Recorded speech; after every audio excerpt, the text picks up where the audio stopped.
Assalamualaikum warahmatullahi wabarakatuh. Salam sejahtera selalu. Pada kesempatan kali ini kita akan membahas tentang sebuah naskah kuno yang menceritakan tentang perjalanan akhir zaman. Yang subscribe semoga diberikan kesehatan yang sempurna dan kekayaan berlimpah. Kali ini Islam Inspira akan membahas tentang sebuah rencana dan rahasia yang dititipkan Yang Maha Tinggi kepada dunia ini. Rencana apa yang telah Allah ungkapkan kepada kita semua? Sebuah rahasia tentang naskah kuno yang mencatat hadis-hadis tentang peristiwa-peristiwa di akhir zaman. Dari sini kita semua bisa belajar lebih banyak tentang kisah akhir zaman. Beginilah kisah ini dimulai.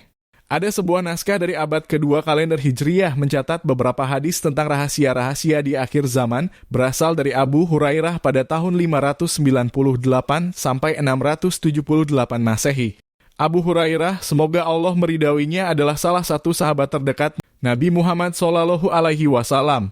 Dia adalah sahabat yang menceritakan hadis paling banyak yang bertotal 5.374 hadis. Di antara hadis-hadis yang dia ceritakan, ada beberapa yang dia sembunyikan dari umat muslim saat itu.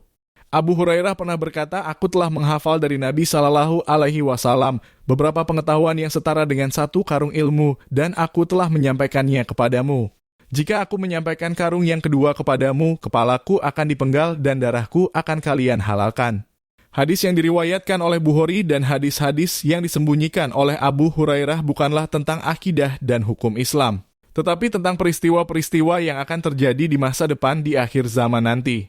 Dalam hadis tersebut, Nabi Muhammad SAW menyebutkan nama-nama peristiwa, pelaku-pelaku, dan sahabat-sahabat yang terlibat. Jika berita ini hanya diketahui oleh individu yang dapat dipercaya dan berpengetahuan, maka tidak ada alasan untuk khawatir. Namun, jika jatuh ke tangan orang-orang yang bodoh, risikonya besar. Hal itu dapat membahayakan orang tersebut dan orang lain, serta menyebabkan kekacauan, kerusuhan, dan perpecahan. Ibnu Hajar menyatakan bahwa pengetahuan yang tersembunyi mungkin berisi informasi tentang tanda-tanda akhir zaman.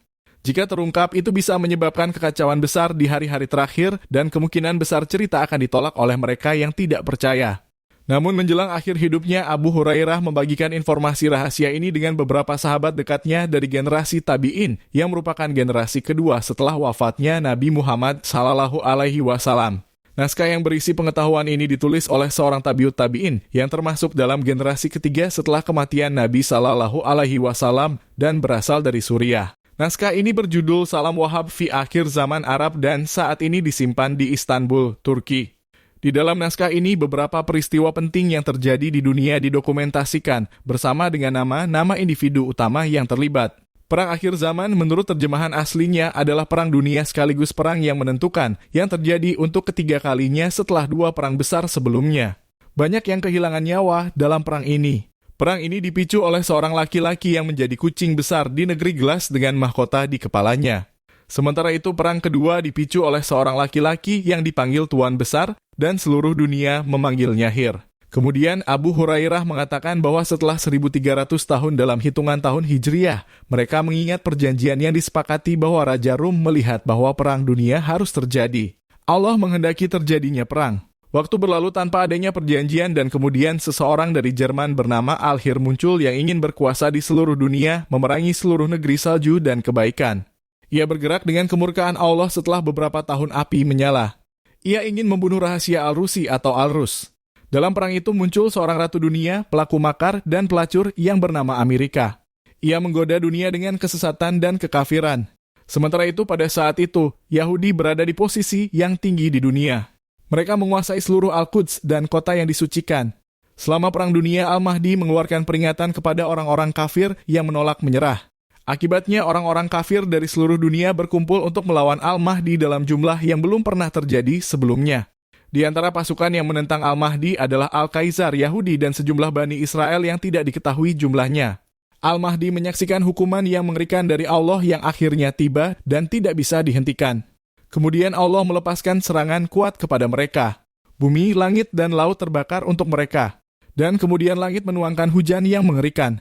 Seluruh populasi bumi melaknat orang-orang kafir di seluruh dunia dan Allah mengizinkan untuk pemusnahan orang-orang kafir dalam pertempuran Dajjal. Pertempuran tersebut terjadi di tanah Syam, tempat yang jahat. Kisah Abu Hurairah mengandung beberapa kata asing bagi orang Arab pada masa itu, seperti Al-Hir atau Hitler. Jerman atau Jerman, Al-Rus atau Rusia, Amerika atau Amerika, dan Al-Kaisar. Ada suku yang disebut sebagai suku ke-13 dari Bani Israel yang menurut Syekh Imran adalah asal Yajud dan Majud. Jika cerita itu benar-benar berasal dari Abu Hurairah, akan dimengerti mengapa dia tidak mengatakannya dengan santai kepada semua orang. Karena hal itu akan menimbulkan kecurigaan dan tuduhan, yang akan mengarah pada kekejaman. Di antara komunitas muslim sendiri, ini adalah cerita yang berbeda ketika kita berbicara tentang abad ke-20 atau ke-21, di mana kita dapat langsung mengidentifikasi pihak yang disebutkan dalam naskah kuno tersebut. Naskah kuno ini menceritakan kekacauan dan lokasi Perang Dunia III secara metafora digambarkan sebagai seorang lelaki yang adalah seekor kucing besar di negara kaca dengan mahkota di kepalanya. Ada dua misteri yang perlu dipecahkan. Pertama, penangkap perang seorang lelaki yang adalah seekor kucing besar. Kedua, lokasi perang di negara kaca dengan mahkota di kepalanya. Siapakah lelaki yang adalah seekor kucing besar ini? Apakah ada pemimpin dunia saat ini yang paling terkait dengan seekor kucing besar atau harimau? Presiden Rusia Vladimir Putin adalah kandidat terkuat karena dia memiliki hobi petualangan, berburu, dan dikenal sebagai penakluk harimau. Adapun lokasi perang yang digambarkan sebagai negara kaca dengan mahkota di kepalanya, itu adalah Suriah. Suriah dikenal sebagai tempat di mana kaca pertama kali dibuat. Dan mahkota di kepalanya adalah karena telah diramalkan bahwa Suriah akan menjadi medan perang pada akhir zaman.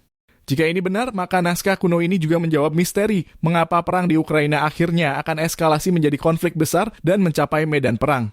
Pertempuran terakhir di tanah Syam telah diramalkan. Itulah mengapa dalam alur sejarah akhir zaman disebut sebagai melahim atau serangkaian perang. Ada naskah kuno yang menggambarkan latar belakang Perang Dunia. Ini terdiri dari 13 paragraf yang menjelaskan apa yang terjadi setelah Perang Dunia I, II, III, dan IV. Paragraf pertama dan kedua membahas terjadinya Perang Dunia III setelah Perang Dunia I dan II. Perang Dunia III dipicu oleh seorang pria yang dikenal sebagai kucing besar. Paragraf ketiga membahas Perang Dunia I dan II yang dipicu oleh seorang pria yang dikenal sebagai penguasa besar atau Hir. Paragraf keempat menjelaskan kronologi Perang Dunia I dan II yang terjadi setelah 1300 tahun Hijri, 144 tahun yang lalu atau pada tahun 1878 Masehi. Sebenarnya Perang Dunia I terjadi dari 1914 hingga 1918, sedangkan Perang Dunia II terjadi antara 1939 dan 1945. Perang Dunia I terjadi dari 1914 hingga 1918, sedangkan Perang Dunia II terjadi antara 1939 dan 1945. Konsep Kekaisaran Romawi meyakini bahwa perang global harus terjadi. Allah menghendaki terjadinya perang. Ini disebut dalam Al-Quran Surah Ar-Rum ayat 1-7 di mana Allah menyatakan bahwa orang-orang Romawi akan menang dalam Perang Dunia. Pertemuan kedua dalam perang terakhir zaman adalah perang antara bangsa Rum, Romawi Barat, Amerika Serikat, dan koalisi NATO versus Romawi Timur, Rusia, dan sekutunya. Dan itu akan mencapai puncaknya di Tanah Syam. Paragraf 5 membahas Perang Dunia II. Ya, Hitler bergerak dengan kemurkaan Allah setelah beberapa tahun api. Dengan itu saya maksud setelah Perang Dunia I. Dia ingin membunuh secara rahasia Al-Rusi atau Al-Rus yang merupakan penghancuran dan pembunuhan Kekaisaran Tsar digantikan oleh komunisme dengan menciptakan Uni Soviet. Menurut Syekh Imran, Perang Dunia II adalah bagian kedua yang belum selesai dari Perang Dunia I. Karena bagian pertama dari Perang Dunia I tidak berhasil mendorong migrasi orang Yahudi ke tanah yang dijanjikan Palestina.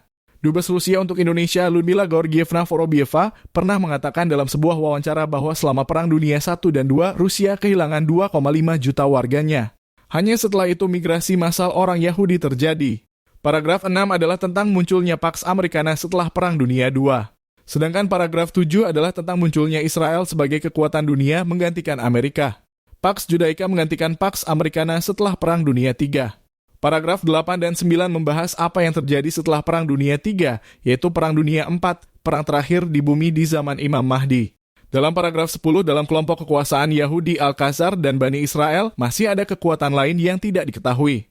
Ini termasuk tentara Yajud Majud yang jumlahnya besar dan tidak diketahui.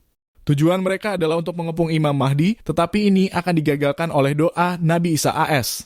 Dalam paragraf 11-13 dijelaskan bagaimana semua orang kafir di bumi akan dimusnahkan dengan hukuman yang menakutkan. Tanah, langit, dan laut akan terbakar untuk mereka, diikuti oleh hujan deras dari langit. Ini akan menandai akhir pemerintahan Dajjal mengakhiri fase dominasi Yahudi, dan Allah akan mengizinkan pemusnahan orang-orang kafir dalam perang melawan Dajjal. Perang ini akan terjadi di Tanah Syam. Sama seperti sejarah dimulai, itu akan berakhir. Kalimat terakhir dalam naskah tidak terbaca, tetapi menyebutkan perang di tanah Syam dan kejahatan yang tidak bisa dimengerti. Dalam timeline akhir zaman, perang di tanah Syam adalah pertempuran terakhir di bumi, membuka jalan bagi kepemimpinan Imam Mahdi. Pentingnya perang di tanah Syam terletak pada perannya sebagai batas yang menandai akhir era pemerintahan Jabarian dan awal fase terakhir sejarah. Hanya setelah penyelesaian fase keempat, fase kelima, dan terakhir sejarah dapat dimulai. Berpindah ke paragraf kedua di halaman pertama sejarah itu membahas kesombongan iblis. Dan begitulah sejarah akan berakhir. Hanya setelah pemusnahan kesombongan di bumi akan misi Imam Mahdi untuk menutup bab sejarah tercapai. Sejarah dimulai dengan deklarasi manusia sebagai pemelihara di bumi, dan itu hanya akan berakhir ketika tugas pemeliharaan manusia di bumi sepenuhnya terpenuhi di bawah kepemimpinan Imam Mahdi. Mungkin ini yang tidak diketahui malaikat ketika mereka bertanya kepada Allah tentang penciptaan manusia sebagai pemelihara. Akankah engkau menjadikan di bumi itu orang yang membuat kerusakan dan menumpahkan darah, padahal kami senantiasa memujimu dan mensucikanmu? Kemudian Allah berfirman, sesungguhnya aku mengetahui apa yang tidak kamu ketahui. Al-Quran, Surah Al-Baqarah, ayat 30. Mungkin ini yang tidak diajarkan Allah kepada para malaikat, dialektika sejarah manusia antara kebenaran dan kebatilan, dan antara keadilan dan penindasan sebagai ujian kehidupan. Kerusakan dan penumpahan darah tidak akan berhenti di bumi sampai pembunuhan Dajjal dan pemusnahan Yajuj-Majuj. Mereka adalah mereka yang tak terlihat di balik mulkam Jabarian. Kerusakan dan penumpahan darah hanya akan berakhir setelah kekuatan yang suka memaksakan kehendaknya dimusnahkan. Oleh karena itu, di akhir zaman Allah SWT akan berurusan dengan dua kelompok jahat, mereka yang selalu menentang kebenaran. Kami akan memberikan perhatian sepenuhnya kepada kalian, baik itu manusia maupun jin. Ayat 31 dari surat Ar-Rahman dalam Al-Quran menjelaskan tentang dua golongan yang dimaksud. Allah akan memberikan perhatian sepenuhnya kepada mereka. Penjelasan lebih lanjut dapat ditemukan dalam surah Ad-Duhan surah ke-44 dan Ar-Rahman surah ke-55. Sampai jumpa lagi di kisah-kisah selanjutnya, teman-teman. Jangan lupa subscribe. Wassalamualaikum warahmatullahi wabarakatuh.